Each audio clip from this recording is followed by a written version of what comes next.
The Adventures of Sherlock Holmes. The Boscombe Valley Mystery. We were seated at breakfast one morning, my wife and I, when the maid brought in a telegram. It was from Sherlock Holmes and ran in this way. Have you a couple of days to spare? Have just been wired from the west of England in connection with Boscombe Valley tragedy. Shall be glad if you will come with me. Air and scenery perfect. Leave Paddington by the 11:15. What do you say, dear? Said my wife, looking across at me. Will you go? I really don't know what to say. I have a fairly long list at present.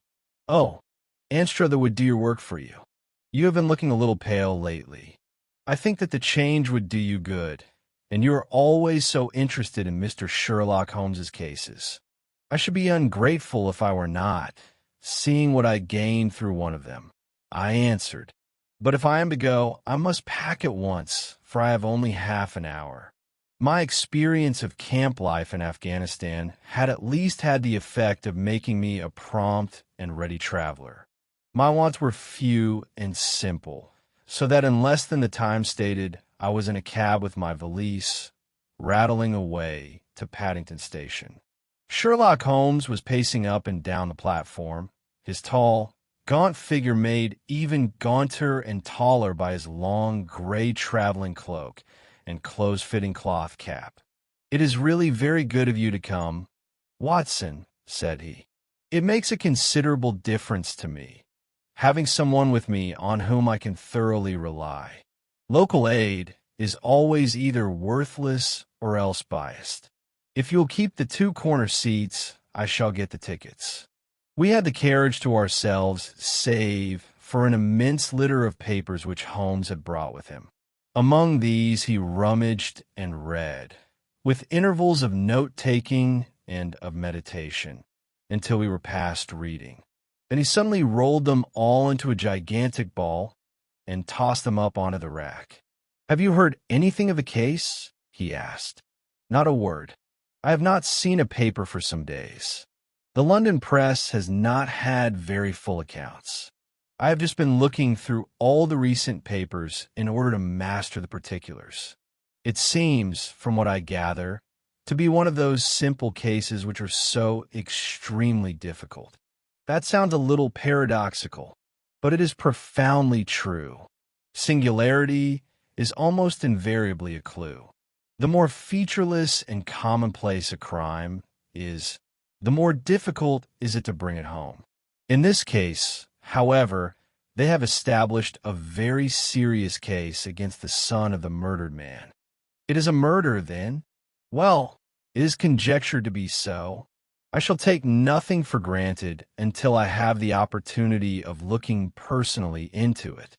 I will explain the state of things to you, as far as I have been able to understand it, in a very few words. Boscombe Valley is a country district not very far from Ross, in Herefordshire. The largest landed proprietor in that part is a Mr. John Turner, who made his money in Australia and returned some years ago to the old country. One of the farms which he held, that of Hatherley, was let to Mr. Charles McCarthy, who was also an ex-Australian. The men had known each other in the colonies, so that it was not unnatural that when they came to settle down, they should do so as near each other as possible. Turner was apparently the richer man, so McCarthy became his tenant, but still remained, it seems, upon terms of perfect equality, as they were frequently together. McCarthy had one son, a lad of 18, and Turner had an only daughter of the same age, but neither of them had wives living. They appear to have avoided the society of the neighboring English families, and to have led retired lives, though both the McCarthys were fond of sport, and were frequently seen at the race meetings of the neighborhood. McCarthy kept two servants, a man and a girl. Turner had a considerable household, some half-dozen at the least. That is as much as I have been able to gather about the families. Now for the facts. On June 3rd, that is, on Monday last, McCarthy left his house at Hatherley about 3 in the afternoon and walked down to the Boscombe Pool, which is a small lake formed by the spreading out of the stream which runs down the Boscombe Valley. He had been out with his serving man in the morning at Ross, and he had told the man that he must hurry, as he had an appointment of importance to keep at 3. From that appointment, he never came back alive. From Hatherley Farmhouse to the Boscombe Pool is 1/4 of a mile, and 2 people saw him as he passed over this ground. One was an old woman, whose name is not mentioned, and the other was William Crowder, a gamekeeper in the employ of Mr. Turner. Both these witnesses deposed that Mr. McCarthy was walking alone. The gamekeeper adds that within a few minutes of his seeing Mr. McCarthy pass, he had seen his son, Mr. James McCarthy, going the same way with a gun under his arm. To the best of his belief, the father was actually in sight at the time, and the son was following him. He thought no more of the matter until he heard in the evening of the tragedy that had occurred. The 2 McCarthys were seen after the time when William Crowder, the gamekeeper, lost sight of them. The Boscombe Pool is thickly wooded round, with just a fringe of grass and of reeds round the edge. A girl of 14, Patience Moran, who is the daughter of the lodge-keeper of the Boscombe Valley estate, was in one of the woods picking flowers. She states that while she was there she saw, at the border of the wood and close by the lake, Mr. McCarthy and his son, and that they appeared to be having a violent quarrel. She heard Mr. McCarthy, the elder, using very strong language to his son, and she saw the latter raise up his hand as if to strike his father. She was so frightened by their violence that she ran away, and told her mother when she reached home that she had left the 2 McCarthys quarreling near Boscombe Pool, and that she was afraid that they were going to fight. She had hardly said the words when young Mr. McCarthy came running up to the lodge to say that he had found his father dead in the wood, and to ask for the help of the lodge-keeper. He was much excited, without either his gun or his hat, and his right hand and sleeve were observed to be stained with fresh blood. On following him, they found the dead body stretched out upon the grass beside the pool. The head had been beaten in by repeated blows of some heavy and blunt weapon. The injuries were such as might very well have been inflicted by the butt end of his son's gun, which was found lying on the grass within a few paces of the body. Under these circumstances, the young man was instantly arrested, and a verdict of willful murder having been returned at the inquest on Tuesday, he was on Wednesday brought before the magistrates at Ross, who have referred the case to the next assizes. Those are the main facts of the case as they came out before the coroner and at the police court. I could hardly imagine a more damning case, I remarked. If ever circumstantial evidence pointed to a criminal, it does so here. Circumstantial evidence is a very tricky thing, answered Holmes, thoughtfully.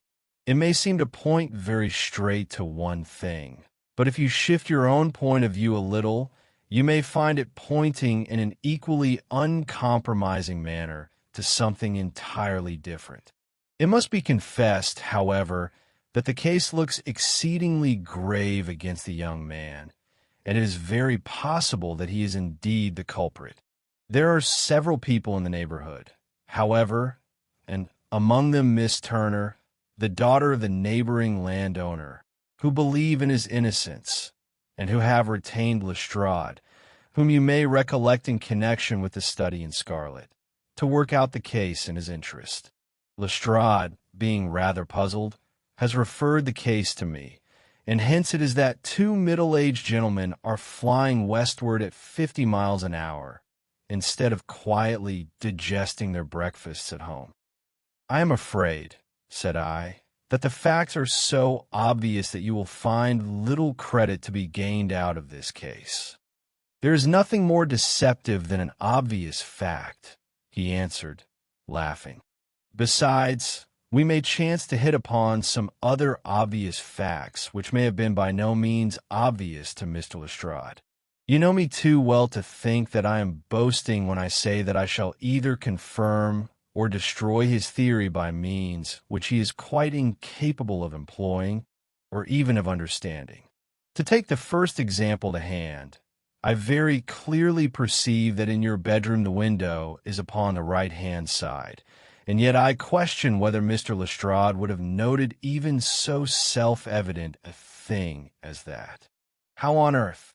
My dear fellow, I know you well. I know the military neatness which characterizes you. You shave every morning, and in this season you shave by the sunlight. But since your shaving is less and less complete as we get farther back on the left side, until it becomes positively slovenly as we get round the angle of the jaw, it is surely very clear that that side is less well illuminated than the other. I could not imagine a man of your habits looking at himself in an equal light and being satisfied with such a result. I only quote this as a trivial example of observation and inference. Therein lies my métier, and it is just possible that it may be of some service in the investigation which lies before us. There are one or two minor points which were brought out in the inquest, and which are worth considering. What are they? It appears that his arrest did not take place at once, but after the return to Hatherley Farm. On the inspector of constabulary informing him that he was a prisoner, he remarked that he was not surprised to hear it, and that it was no more than his deserts. This observation of his had the natural effect of removing any traces of doubt which might have remained in the minds of the coroner's jury. It was a confession, I ejaculated. No, for it was followed by a protestation of innocence. Coming on the top of such a damning series of events, it was at least a most suspicious remark. On the contrary, said Holmes, it is the brightest rift which I can at present see in the clouds. However innocent he might be, he could not be such an absolute imbecile as not to see that the circumstances were very black against him. Had he appeared surprised at his own arrest, or feigned indignation at it, I should have looked upon it as highly suspicious, because such surprise or anger would not be natural under the circumstances, and yet might appear to be the best policy to a scheming man. His frank acceptance of the situation marks him as either an innocent man, or else as a man of considerable self-restraint and firmness. As to his remark about his deserts, it was also not unnatural if you consider that he stood beside the dead body of his father, and that there is no doubt that he had that very day so far forgotten his filial duty as to bandy words with him, and even, according to the little girl whose evidence is so important, to raise his hand as if to strike him. The self-reproach and contrition which are displayed in his remark appear to me to be the signs of a healthy mind, rather than of a guilty one. I shook my head. Many men have been hanged on far slighter evidence, I remarked. So they have, and many men have been wrongfully hanged. What is the young man's own account of the matter? It is, I am afraid, not very encouraging to his supporters, though there are one or two points in it which are suggestive. You will find it here, and may read it for yourself. He picked out from his bundle a copy of the local Herefordshire paper, and having turned down the sheet, he pointed out the paragraph in which the unfortunate young man had given his own statement of what had occurred. I settled myself down in the corner of the carriage and read it very carefully. It ran in this way. Mr. James McCarthy, the only son of the deceased, was then called and gave evidence as follows. I had been away from home for 3 days at Bristol, and had only just returned upon the morning of last Monday, the 3rd. My father was absent from home at the time of my arrival, and I was informed by the maid that he had driven over to Ross with John Cobb, the groom. Shortly after my return, I heard the wheels of his trap in the yard, and, looking out of my window, I saw him get out and walk rapidly out of the yard, though I was not aware in which direction he was going. I then took my gun and strolled out in the direction of the Boscombe Pool, with the intention of visiting the rabbit warren, which is upon the other side. On my way, I saw William Crowder, the gamekeeper, as he had stated in his evidence, but he is mistaken in thinking that I was following my father. I had no idea that he was in front of me. When about 100 yards from the pool, I heard a cry of cooee, which was a usual signal between my father and myself. I then hurried forward and found him standing by the pool. He appeared to be much surprised at seeing me, and asked me rather roughly what I was doing there. A conversation ensued which led to high words and almost to blows, for my father was a man of a very violent temper.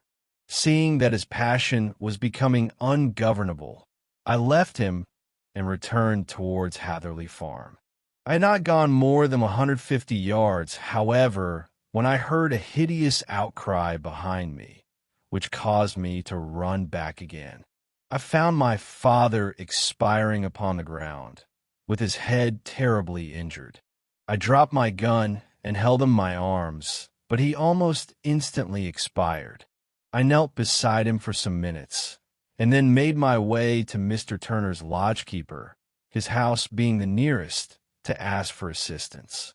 I saw no one near my father when I returned, and I have no idea how he came by his injuries. He was not a popular man, being somewhat cold and forbidding in his manners, but he had, as far as I know, no active enemies.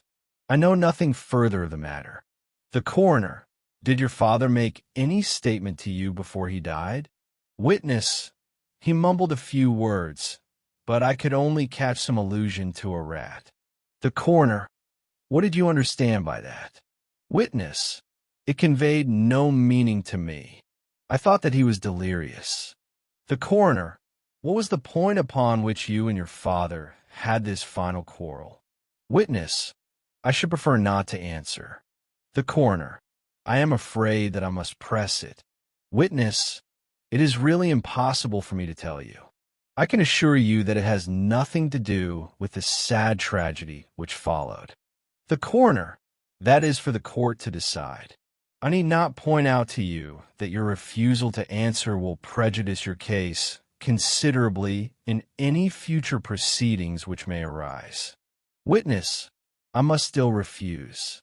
The coroner, I understand that the cry of cooee was a common signal between you and your father. Witness, it was. The coroner, how was it, then, that he uttered it before he saw you, and before he even knew that you had returned from Bristol? Witness, with considerable confusion, I do not know. A juryman, did you see nothing which aroused your suspicions when you returned on hearing the cry, and found your father fatally injured? Witness, nothing definite. The coroner, what do you mean? Witness, I was so disturbed and excited as I rushed out into the open that I could think of nothing except of my father. Yet I have a vague impression that as I ran forward, something lay upon the ground to the left of me. It seemed to me to be something gray in color, a coat of some sort, or a plaid perhaps. When I rose from my father, I looked round for it, but it was gone. Do you mean that it disappeared before you went for help? Yes, it was gone. You cannot say what it was? No, I had a feeling something was there. How far from the body? 12 yards or so. And how far from the edge of the wood? About the same. Then if it was removed, it was while you were within 12 yards of it. Yes, but with my back towards it. This concluded the examination of the witness. I see, said I, as I glanced down the column, that the coroner in his concluding remarks was rather severe upon young McCarthy. He calls attention, land with reason, to the discrepancy about his father having signaled to him before seeing him, also to his refusal to give details of his conversation with his father and his singular account of his father's dying words. They are all, as he remarks, very much against the son. Holmes laughed softly to himself, and stretched himself out upon the cushioned seat. "Both you and the coroner have been at some pains," said he, "to single out the very strongest points in the young man's favor. Don't you see that you alternately give him credit for having too much imagination and too little?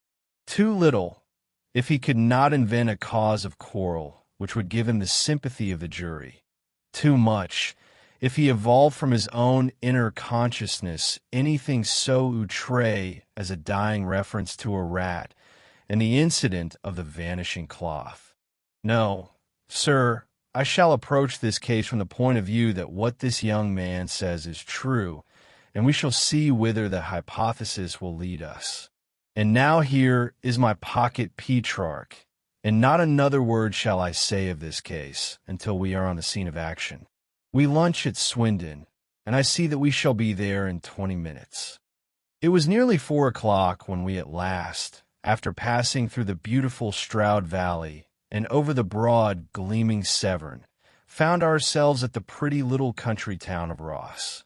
A lean, ferret-like man, furtive and sly-looking, was waiting for us upon the platform. In spite of the light brown dust coat and leather leggings which he wore in deference to his rustic surroundings, I had no difficulty in recognizing Lestrade of Scotland Yard. With him we drove to the Hereford Arms, where a room had already been engaged for us. "I have ordered a carriage," said Lestrade, as we sat over a cup of tea. "I knew your energetic nature, and that you would not be happy until you had been on the scene of the crime." "It was very nice and complimentary of you," Holmes answered. "It is entirely a question of barometric pressure." Lestrade looked startled. "I do not quite follow," he said. "How low is the glass?" 29, I see. No wind, and not a cloud in the sky. I have a case full of cigarettes here, which needs smoking, and the sofa is very much superior to the usual country hotel abomination. I do not think that it is probable that I shall use the carriage tonight." Lestrade laughed indulgently. "You have, no doubt, already formed your conclusions from the newspapers," he said. "The case is as plain as a pikestaff, and the more one goes into it, the plainer it becomes. Still, of course, one can't refuse a lady, and such a very positive one, too. She had heard of you, and would have your opinion, though I repeatedly told her that there was nothing which you could do which I had not already done.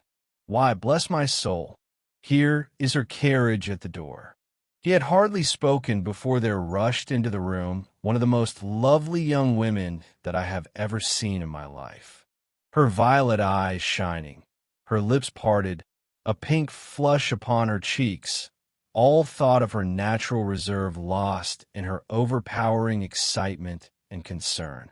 "Oh, Mr. Sherlock Holmes!" she cried, glancing from one to the other of us, and finally, with a woman's quick intuition, fastening upon my companion.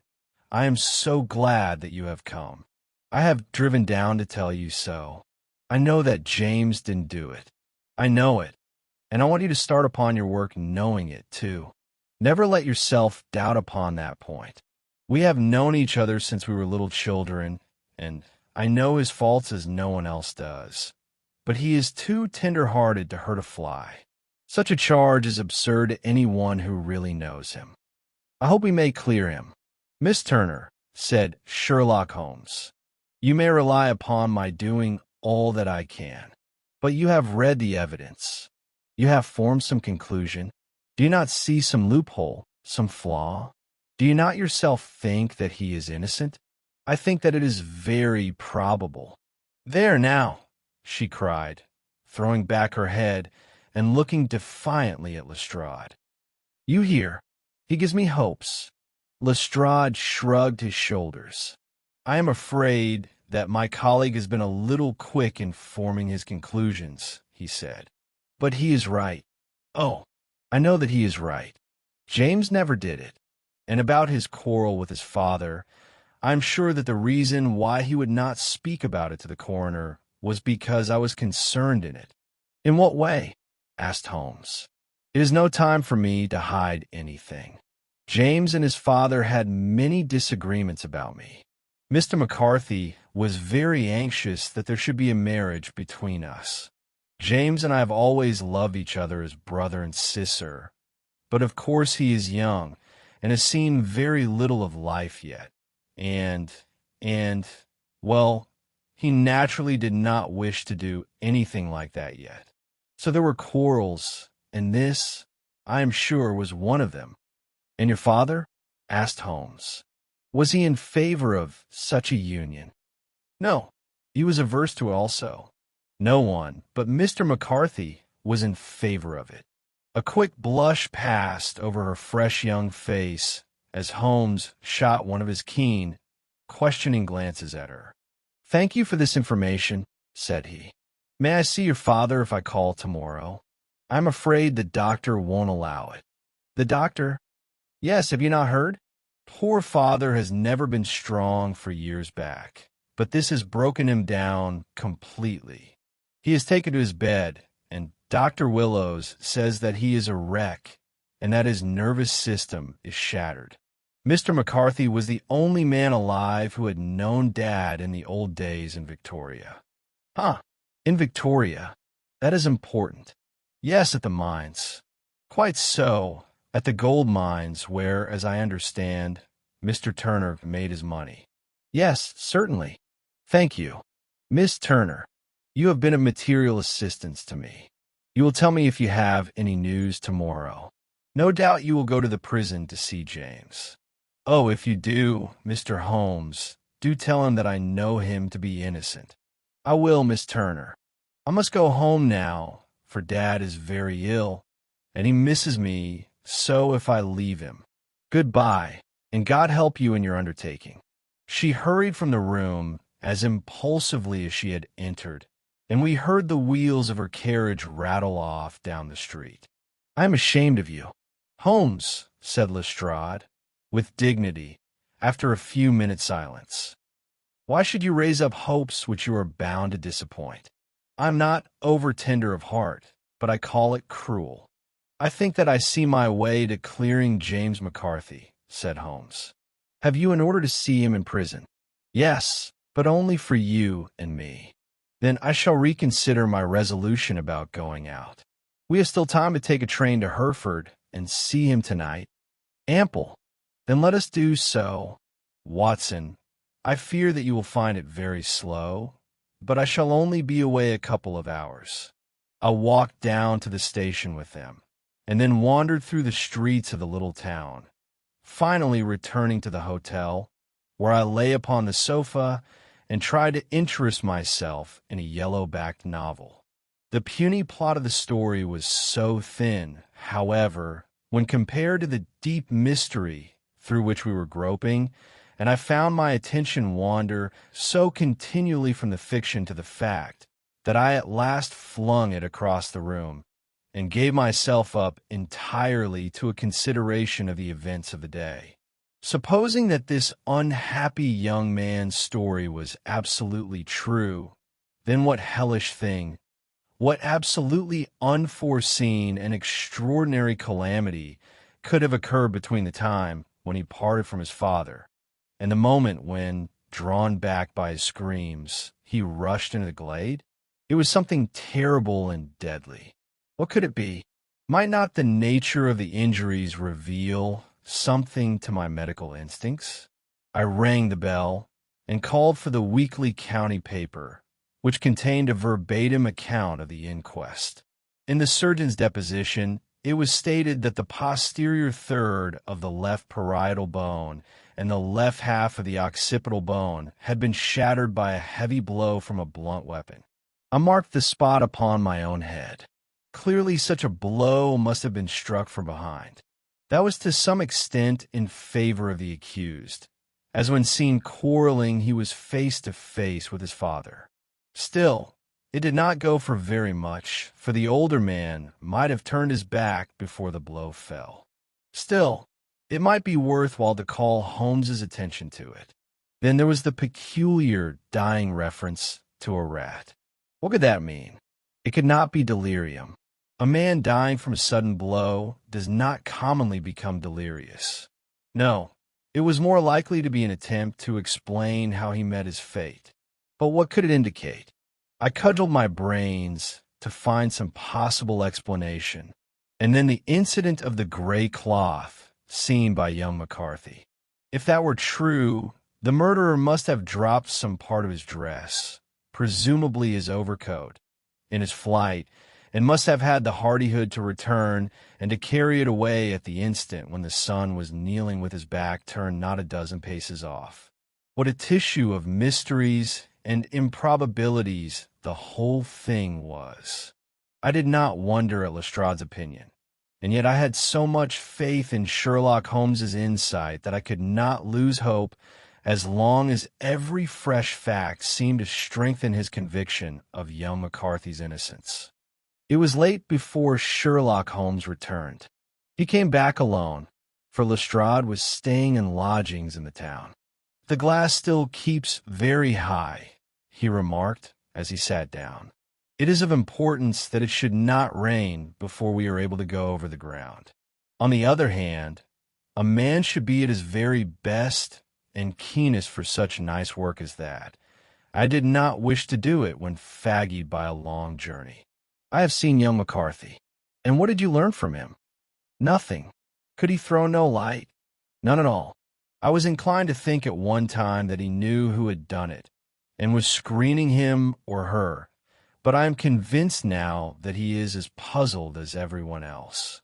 He is not a very quick-witted youth, though comely to look at, and, I should think, sound at heart.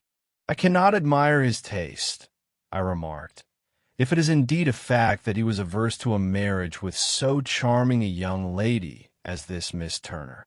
Ah, thereby hangs a rather painful tale. This fellow is madly, insanely in love with her. But some 2 years ago, when he was only a lad, and before he really knew her, for she had been away 5 years at a boarding school, what does the idiot do but get into the clutches of a barmaid in Bristol, and marry her at a registry office? No one knows a word of the matter, but you can imagine how maddening it must be to him to be upbraided for not doing what he would give his very eyes to do, but what he knows to be absolutely impossible.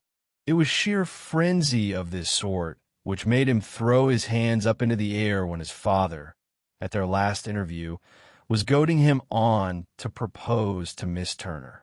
On the other hand, he had no means of supporting himself, and his father, who was by all accounts a very hard man, would have thrown him over utterly had he known the truth.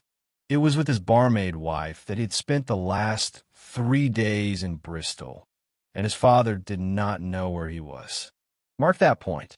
It is of importance. Good has come out of evil. However, for the barmaid, finding from the papers that he is in serious trouble and likely to be hanged, has thrown him over utterly, and has written to him to say that she has a husband already in the Bermuda dockyard, so that there is really no tie between them. I think that that bit of news has consoled young McCarthy for all that he has suffered. But if he is innocent, who has done it? Who?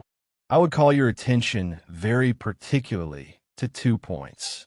One is that the murdered man had an appointment with someone at the pool, and that the someone could not have been his son, for his son was away, and he did not know when he would return. The second is that the murdered man was heard to cry cooee before he knew that his son had returned. Those are the crucial points upon which the case depends.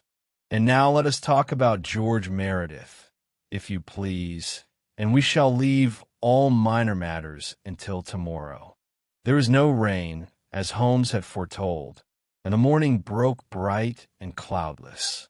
At 9 o'clock Lestrade called for us with the carriage, and we set off for Hatherley Farm and the Boscombe Pool. "There is serious news this morning," Lestrade observed. "It is said that Mr. Turner, of the Hall, is so ill that his life is despaired of." "An elderly man, I presume," said Holmes. "About 60, but his constitution has been shattered by his life abroad, and he has been in failing health for some time. This business has had a very bad effect upon him. He was an old friend of McCarthy's, and, I may add, a great benefactor to him, for I have learned that he gave him Hatherley Farm rent-free." "Indeed, that is interesting," said Holmes. "Oh, yes, in 100 other ways he has helped him. Everybody about here speaks of his kindness to him." "Really? Does it not strike you as a little singular that this McCarthy, who appears to have had little of his own, and to have been under such obligations to Turner, should still talk of marrying his son to Turner's daughter, who is, presumably, heiress to the estate, and that in such a very cocksure manner, as if it were merely a case of a proposal, and all else would follow? It is the more strange, since we know that Turner himself was averse to the idea. The daughter told us as much. Do you not deduce something from that?" "We have got to the deductions and the inferences," said Lestrade, winking at me. "I find it hard enough to tackle facts, Holmes, without flying away after theories and fancies." "You are right," said Holmes demurely. "You do find it very hard to tackle the facts. Anyhow, I have grasped one fact which you seem to find it difficult to get hold of," replied Lestrade with some warmth.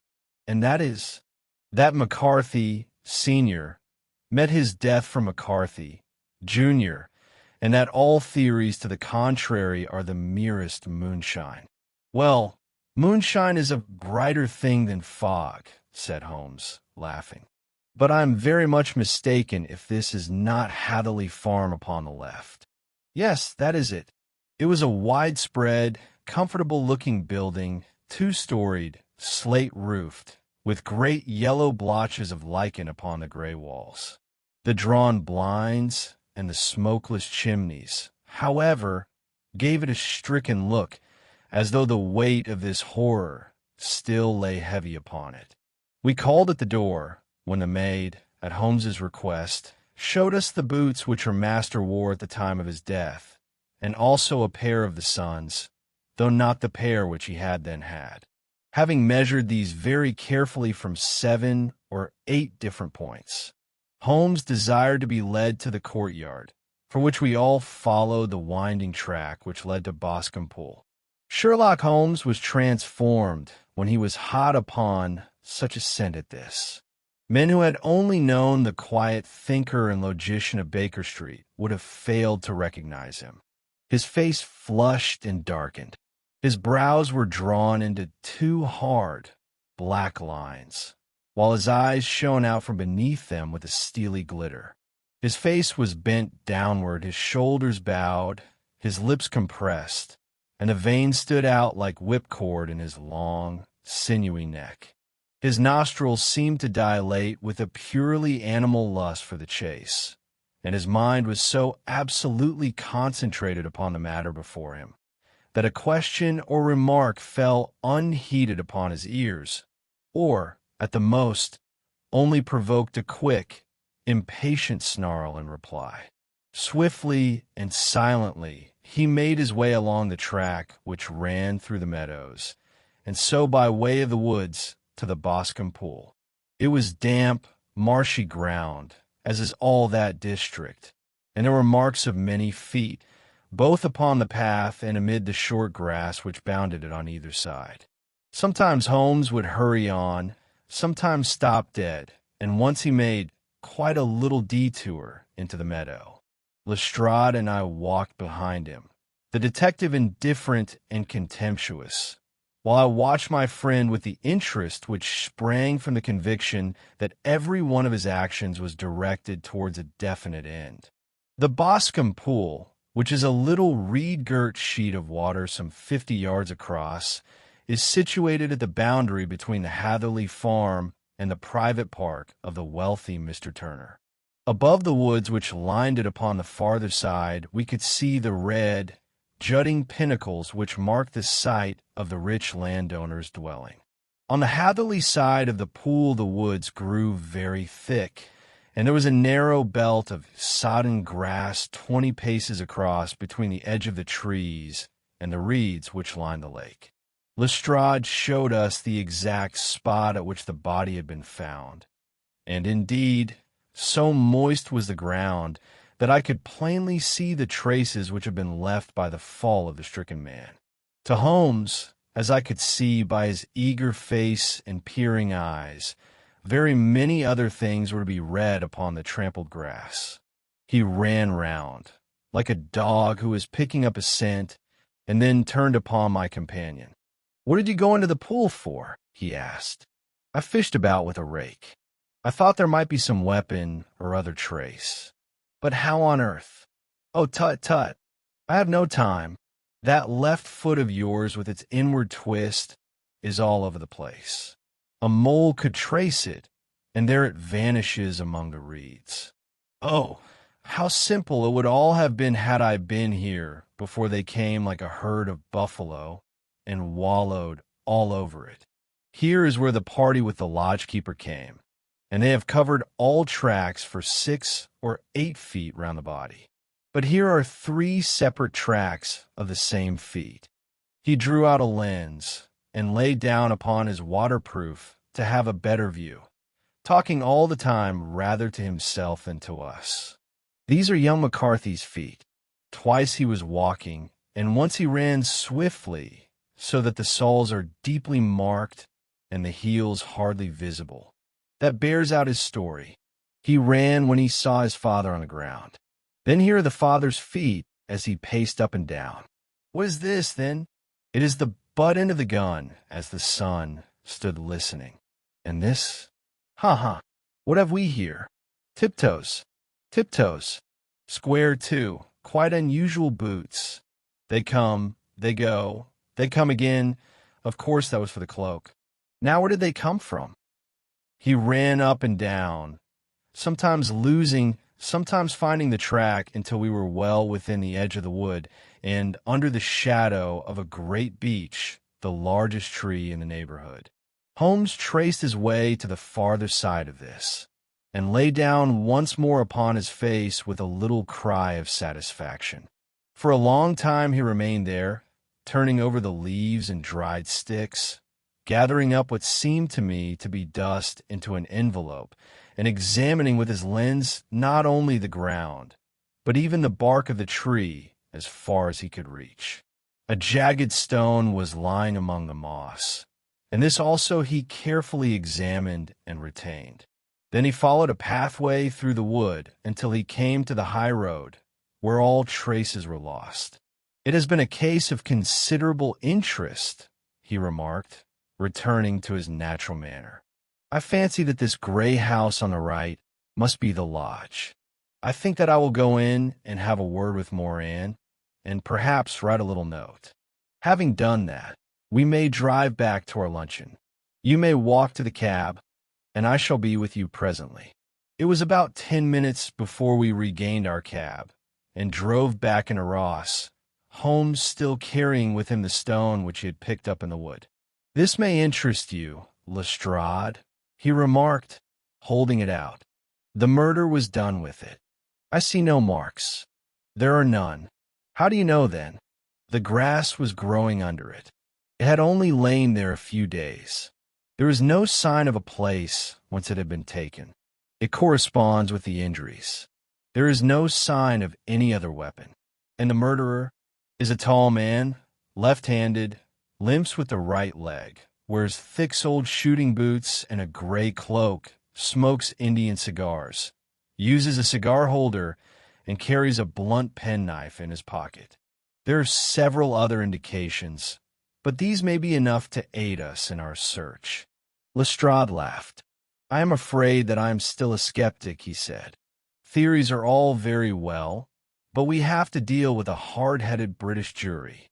"Nous verrons," answered Holmes calmly. "You work your own method, and I shall work mine. I shall be busy this afternoon, and shall probably return to London by the evening train." "And leave your case unfinished?" "No, finished. But the mystery? It is solved. Who was the criminal, then?" The gentleman I described. But who is he? Surely it would not be difficult to find out. This is not such a populous neighborhood. Lestrade shrugged his shoulders. I am a practical man, he said, and I really cannot undertake to go about the country looking for a left-handed gentleman with a game leg. I should become the laughingstock of Scotland Yard. All right, said Holmes quietly. I have given you the chance. Here are your lodgings. Goodbye. I shall drop you a line before I leave. Having left Lestrade at his rooms, we drove to our hotel, where we found lunch upon the table. Holmes was silent and buried in thought, with a pained expression upon his face, as one who finds himself in a perplexing position. Look here, Watson, he said, when the cloth was cleared. Just sit down in this chair and let me preach to you for a little. I don't quite know what to do, and I should value your advice. Light a cigar, and let me expound. Pray do so. Well, now, in considering this case, there are 2 points about young McCarthy's narrative which struck us both instantly, although they impressed me in his favor and you against him. One was the fact that his father should, according to his account, cry cooee before seeing him. The other was his singular dying reference to a rat. He mumbled several words, you understand, but that was all that caught the son's ear. Now from this double point our research must commence, and we will begin it by presuming that what the lad says is absolutely true. What of this cooee, then? Well, obviously it could not have been meant for the son. The son, as far as he knew, was in Bristol. It was mere chance that he was within earshot. The cooee was meant to attract the attention of whoever it was that he had the appointment with. But cooee is a distinctly Australian cry, and one which is used between Australians. There is a strong presumption that the person whom McCarthy expected to meet him at Boscombe Pool was someone who had been in Australia. What of the rat, then? Sherlock Holmes took a folded paper from his pocket and flattened it out on the table. This is a map of the colony of Victoria, he said. I wired to Bristol for it last night. He put his hand over part of the map.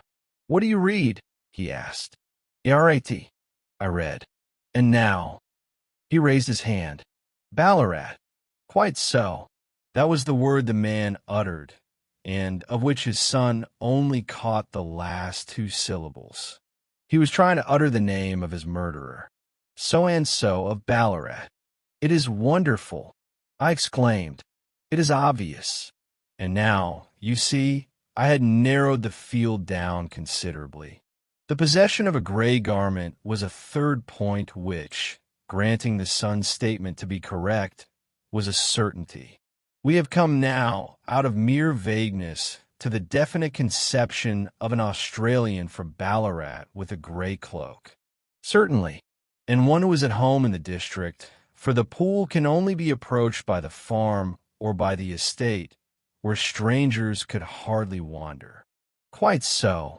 Then comes our expedition of today. By an examination of the ground, I gained the trifling details which I gave to that imbecile Lestrade, as to the personality of the criminal. But how did you gain them? You know my method. It is founded upon the observance of trifles. His height, I know that you might roughly judge from the length of his stride. His boots, too, might be told from their traces. Yes, they were peculiar boots. But his lameness? The impression of his right foot was always less distinct than his left. He put less weight upon it. Why? Because he limped, he was lame. But his left-handedness. You were yourself struck by the nature of the injury as recorded by the surgeon at the inquest.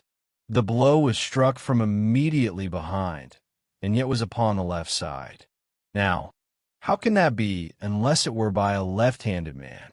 He had stood behind that tree during the interview between the father and son. He had even smoked there. I found the ash of a cigar, which my special knowledge of tobacco ashes enabled me to pronounce as an Indian cigar. I have, as you know, devoted some attention to this and written a little monograph on the ashes of 140 different varieties of pipe, cigar, and cigarette tobacco. Having found the ash, I then looked round and discovered the stump among the moss where he had tossed it. It was an Indian cigar of the variety which are rolled in Rotterdam. And the cigar holder? I could see that the end had not been in his mouth. Therefore he used a holder. The tip had been cut off, not bitten off, but the cut was not a clean one, so I deduced a blunt penknife. "Holmes," I said, "you have drawn a net round this man from which he cannot escape, and you have saved an innocent human life as truly as if you had cut the cord which was hanging him. I see the direction in which all this points.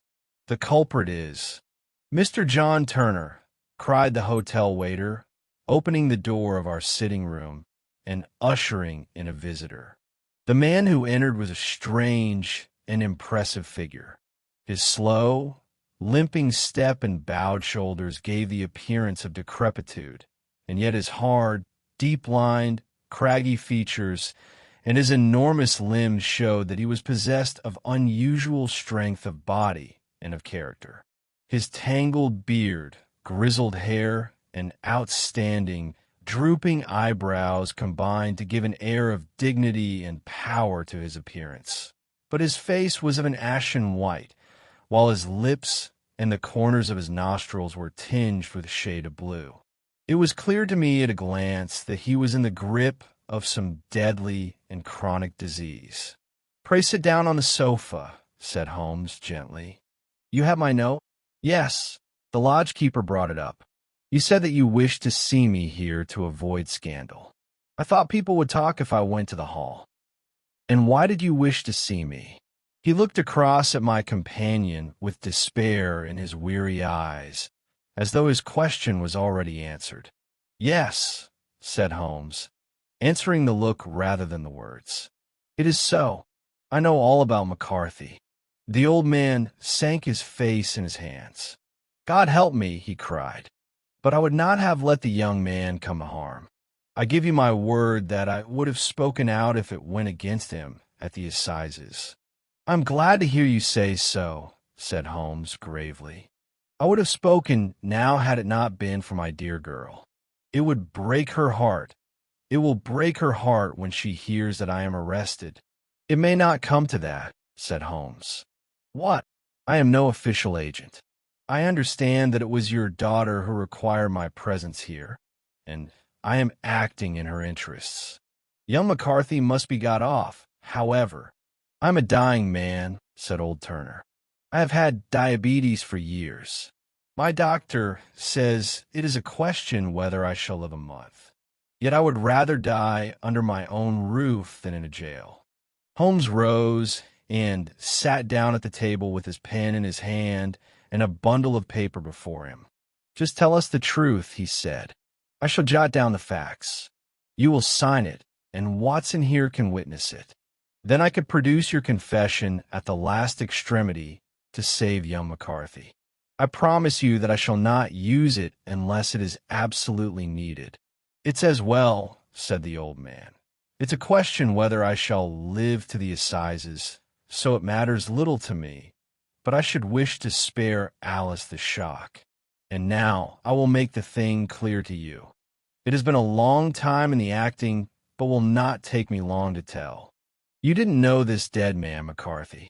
He was a devil incarnate. I tell you that. God keep you out of the clutches of such a man as he. His grip has been upon me these 20 years, and he has blasted my life. I'll tell you first how I came to be in his power. It was in the early 60s at the diggings. I was a young chap then, hot-blooded and reckless, ready to turn my hand at anything. I got among bad companions, took to drink, had no luck with my claim, took to the bush, and in a word became what you would call over here a highway robber. There were 6 of us, and we had a wild, free life of it, sticking up a station from time to time, or stopping the wagons on the road to the diggings. Black Jack of Ballarat was the name I went under, and our party is still remembered in the colony as the Ballarat Gang. One day, a gold convoy came down from Ballarat to Melbourne, and we lay in wait for it and attacked it. There were 6 troopers and 6 of us, so it was a close thing, but we emptied 4 of their saddles of the first volley. 3 of our boys were killed, however, before we got the swag. I put my pistol to the head of the wagon driver, who was this very man McCarthy. I wished to the Lord that I had shot him then, but I spared him, though I saw his wicked little eyes fixed on my face, as though to remember every feature. We got away with the gold, became wealthy men, and made our way over to England without being suspected. There I parted from my old pals and determined to settle down to a quiet and respectable life. I bought this estate, which chanced to be in the market, and I set myself to do a little good with my money, to make up for the way in which I had earned it. I married, too, and though my wife died young, she left me my dear little Alice. Even when she was just a baby, her wee hand seemed to lead me down the right path as nothing else had ever done. In a word, I turned over a new leaf and did my best to make up for the past. All was going well when McCarthy laid his grip upon me. I had gone up to town about an investment, and I met him in Regent Street with hardly a coat to his back or a boot to his foot. "Here we are, Jack," says he, touching me on the arm. "We'll be as good as a family to you. There's 2 of us, me and my son, and you can have the keeping of us. If you don't, it's a fine, law-abiding country is England, and there's always a policeman within hail." Well, down they came to the West Country. There was no shaking them off, and there they have lived rent-free on my best land ever since. There was no rest for me, no peace, no forgetfulness. Turn where I would, there was his cunning, grinning face at my elbow. It grew worse as Alice grew up, for he soon saw I was more afraid of her knowing my past than of the police. Whatever he wanted he must have, and whatever it was I gave him without question, land, money, houses, until at last he asked a thing which I could not give. He asked for Alice. His son, you see, had grown up, and so had my girl, and as I was known to be in weak health, it seemed a fine stroke to him that his lad should step into the whole property. But there I was firm. I would not have his cursed stock mixed with mine. Not that I had any dislike to the lad, but his blood was in him, and that was enough. I stood firm. McCarthy threatened. I braved him to do his worst. We were to meet at the pool midway between our houses to talk it over. When I went down there, I found him talking with his son, so I smoked a cigar and waited behind a tree until he should be alone. But as I listened to his talk, all that was black and bitter in me seemed to come uppermost. He was urging his son to marry my daughter with as little regard for what she might think as if she were a slut from off the streets. It drove me mad to think that I and all that I held most dear should be in the power of such a man as this. Could I not snap the bond? I was already a dying and a desperate man. Though clear of mind and fairly strong of limb, I knew that my own fate was sealed. But my memory and my girl, both could be saved if I could but silence that foul tongue. I did it, Mr. Holmes. I would do it again. Deeply as I have sinned, I have led a life of martyrdom to atone for it. But that my girl should be entangled in the same meshes which held me was more than I could suffer. I struck him down with no more compunction than if he had been some foul and venomous beast. His cry brought back his son, but I had gained the cover of the wood, though I was forced to go back to fetch the cloak which I had dropped in my flight. That is the true story, gentlemen, of all that occurred. Well, it is not for me to judge you, said Holmes, as the old man signed the statement which had been drawn out. I pray that we may never be exposed to such a temptation. I pray not, sir. And what do you intend to do? In view of your health, nothing. You are yourself aware that you will soon have to answer for your deed at a higher court than the assizes. I will keep your confession, and if McCarthy is condemned, I shall be forced to use it. If not, it shall never be seen by mortal eye, and your secret, whether you be alive or dead, shall be safe with us. Farewell, then, said the old man, solemnly. Your own deathbeds, when they come, will be the easier for the thought of the peace which you have given to mine. Tottering and shaking in all his giant frame, he stumbled slowly from the room. God help us, said Holmes, after a long silence. Why does fate play such tricks with poor, helpless worms? I never hear of such a case as this that I do not think of Baxter's words, and say, there, but for the grace of God, goes Sherlock Holmes. James McCarthy was acquitted at the assizes on the strength of a number of objections which had been drawn out by Holmes and submitted to the defending counsel. Old Turner lived for 7 months after our interview, but he is now dead, and there is every prospect that the son and daughter may come to live happily together, in ignorance of the black cloud which rests upon their past.